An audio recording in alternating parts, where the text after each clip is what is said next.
Bem-vindos de volta. Eu sou Henrique Bonan Rampazzo, mestre em História pela Universidade de Caxias do Sul, e estamos aqui para mais uma aula sobre a Idade Média e Game of Thrones. No vídeo de hoje vamos falar sobre a diferença entre o produto e a moeda no período medieval, e como a economia dos tempos feudais é normalmente mal compreendida no mundo atual.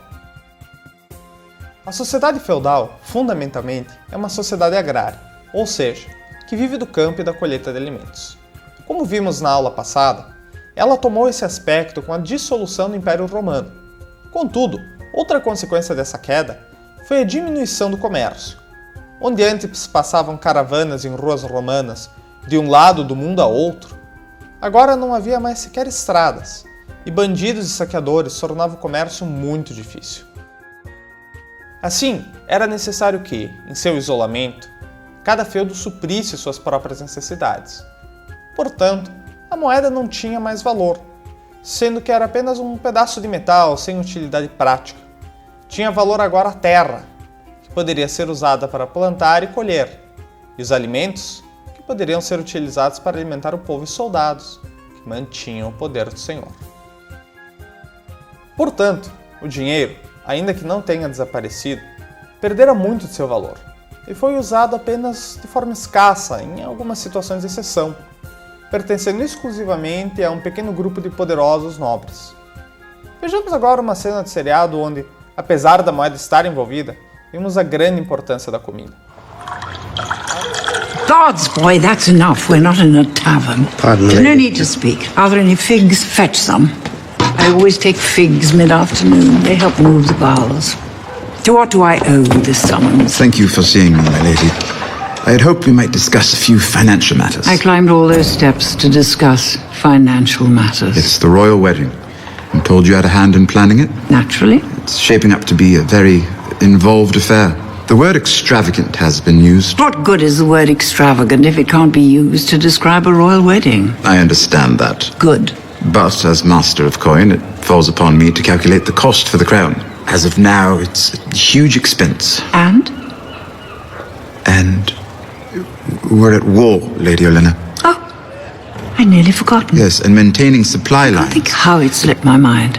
What is it, 12,000 infantrymen the Tyrell family has supplied? 1,800 mounted lancers? 2,000 in support. Provisions, so this city might survive the winter. 1 million bushels of wheat, 500,000 bushels each of barley, oats and rye. 20,000 head of cattle, 50,000 sheep.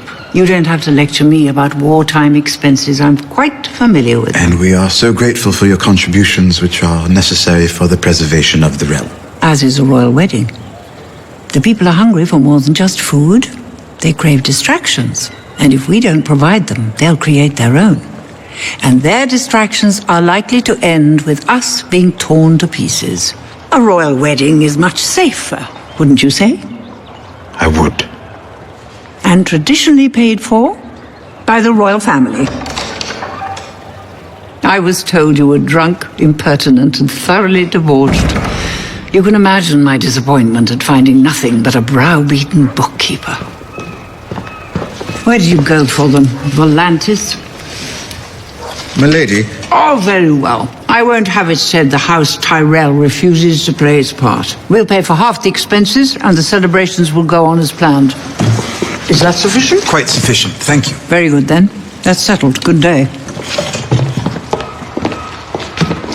Give me that. Os custos de um casamento real, como esse, que era voltado também para entreter o povo, são muito grandes. Contudo, até o começo do declínio do sistema feudal, por volta do século XIII, será muito mais relevante a quantidade que Olenna, a senhora idosa, menciona: comida, soldados e bens produzidos. É aí que reside o verdadeiro objeto de troca e valor da Alta Idade Média. Temos aqui, bem como quase em todos os aspectos do período feudal, uma base religiosa. Se inicialmente a igreja apoiou o mercador e o comércio por se beneficiar dele, ela o deixou de lado tão logo quanto o tempo de Deus foi estabelecido. O tempo de Deus será aquele que pertence ao Senhor Celestial, ou seja, aquele do qual o homem não deveria tentar ser dono, sendo que os homens tinham apenas tarefas a serem cumpridas, não em um horário, mas quando fossem necessárias. Isso é uma característica clássica de uma sociedade agrícola, onde o trabalho é pautado pelo plantio e pela colheita do alimento, não por um relógio. Oposto a isso, temos justamente o tempo do mercador, aquele que irá tentar prever o futuro para poder investir produtos esperando um retorno, algo visto muitas vezes como ganância. Ainda assim, conforme as fronteiras se estabelecem e as ruas voltam a serem, até certo ponto, seguras, o comércio começa a voltar. Vejamos um vídeo onde uma feira está sendo organizada na entrada de uma cidade.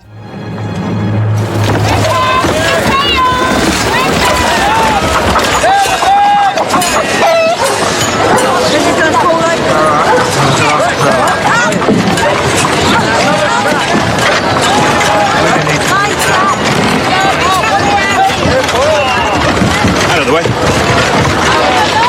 Step aside, country boy. People working here.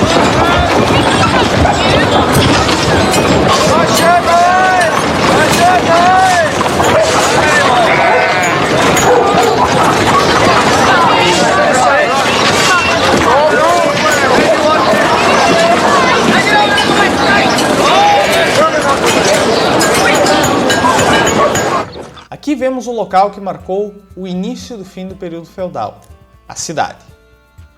Conforme a vida rural tornou-se mais formada sob o jugo do senhor, muitos irão buscar a cidade como alternativa.